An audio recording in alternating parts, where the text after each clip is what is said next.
Round 2 is heating up in Madrid as the Canstars, powered by the Iron Dames, hold on to the provisional lead at the halfway point of GCL Round 2. Riesenbeck International and the Prague Lions just behind them, but on a penalty count that you would imagine is not going to put them in contention just yet. There is a second half of the field still to come, and inside that second half, teams that find themselves in a better starting position, and that maybe, arguably, is where we need to be looking at the winner for now. But let's give you an idea as to how things stand. These are the results of the halfway point. Canstars, as we mentioned, now on 12, have the provisional lead as it stands. Riesenbeck International, surprising weekend for them. There's no denying that. The 12 penalties in round 1 really hurting them. And then 4 from Christian Kukuk in the second round takes them to 16 overall. Prague Lions, Mexico Amigos, and the Stockholm Hearts now on 20 penalties as we see the bottom teams, New York Empire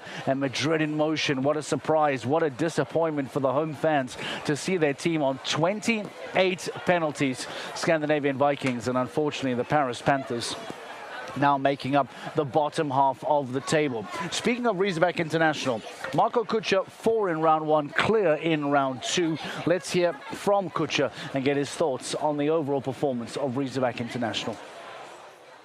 Marco, we didn't get a chance to chat to either of you after round 1. It was definitely a difficult round 1. What was your take on it? No, absolutely. It wasn't really looked like when we walked the course, especially in the end. The triple combination was more or less the dangerous part where the most faults happened. But in the end, it came like this. But it was a very fair course, I have to say. So there were not so many clear rounds, and we didn't make it either. Was not the best. I had an unlucky fault going into the triple. Christian had 2 down. Checker had a little break. Was his first show. He was not full in best form, but in the second round it went better for us, but still not good enough.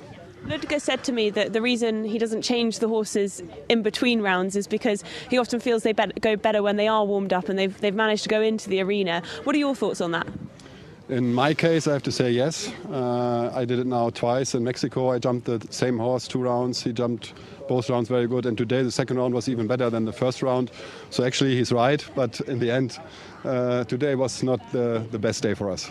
In terms of the team, though, today, were you expecting more? Definitely, yes.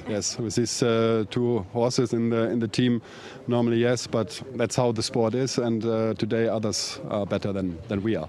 Thank you. Yeah, welcome. Marco Kutscher giving some thoughts back to Rosie Turner, talking about an unlucky fault going down for him in that opening round. Then clear in round 2. Christian Kukuk, very, very unlikely 8 in the first round, a 4 in the second, takes Riesenbeck International, powered by Horse Jim, to 16 penalties as it stands in second place, but that is going to change now as the rest of the field make their way into the ring. Scandinavian Vikings, well, again, tough weekend for them, I'm afraid. Johan Sebastian Gulliksen, he'll be very chuffed with that clear round. We're caught up with team manager, his father, Geir Gulliksen, to get some thoughts. Geir, it's been an interesting afternoon today. A lot of faults coming down in the first and the second round, but Johan jumped brilliantly, actually, both rounds. How proud are you? No, he rides really good. The horse is jumping good, so we just need more like him. In terms of the team, though, today, 12 penalties in the second round for George and clear for Johan. What do you think, from your view, is proving difficult today? No, I think he's built a very, very good course. You have faults all over the course, So, you have number 2 down, there's faults everywhere. It's a very good course and it's good rhythm in the course. I think he made a very good course, difficult but fair, Johan also brought in Equine America, Billy Take That, a relatively new horse, the first time we've seen him on the tour. Promising for the future? Yeah, very, I would say. He won a 150 class in Hong Kong with it. He's won also a 2-star Grand Prix 2 weeks ago, but he doesn't have the whole experience. So for this horse to do this is very, very good. It's top. I sold as 8-year-old from William Funnell to a girl, and she was not good enough, the girl, and she only makes circle. And then we got it, and then now I think it's going to be just better and better. As team owner, but also you know exactly how to walk a course. When you were walking it out there today, were you surprised by how many faults we're seeing, or do you think it kind of proves how tricky it is?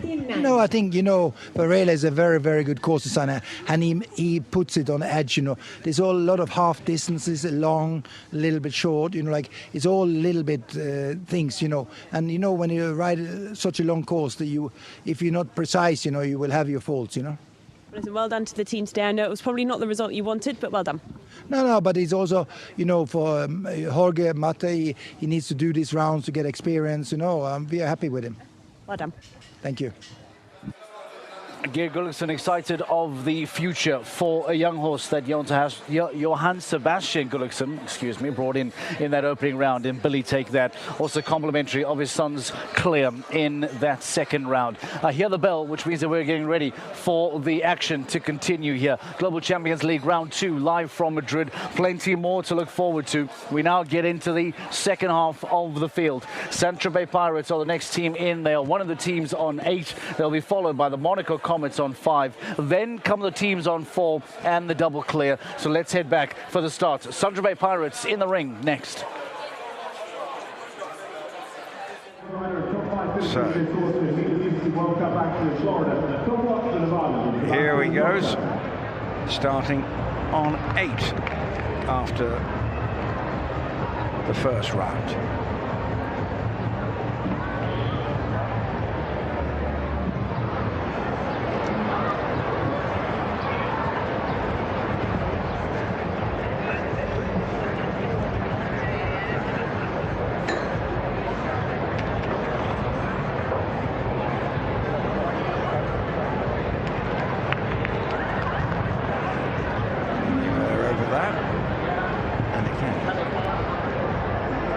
Smoothly does it, turn back, see the sun is starting to disappear, the shadows lengthening all the time.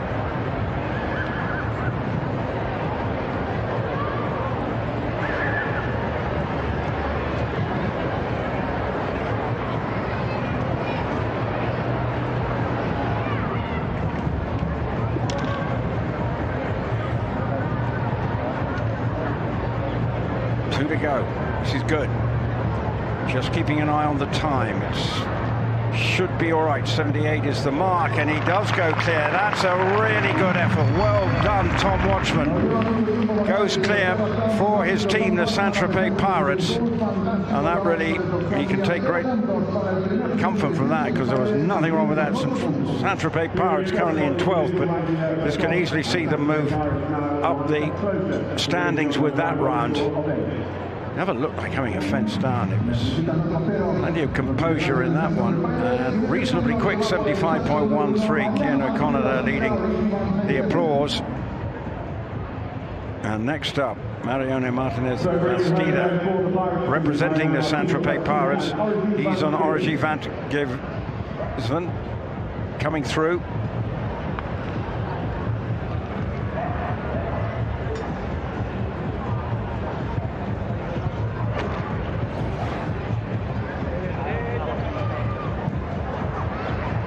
Felt reasonably lucky that one, but first part of the combination.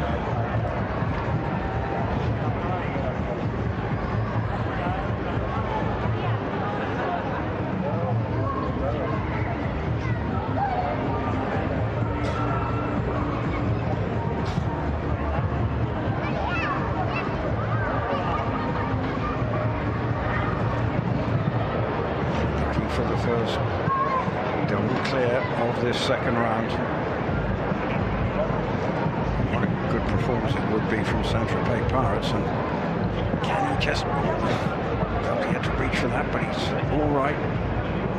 Here we go, final fence time's going to be good. Here we go, pops it, and we have our first double clear in the second round for the Tropez Pirates, staying on their first round score of 8.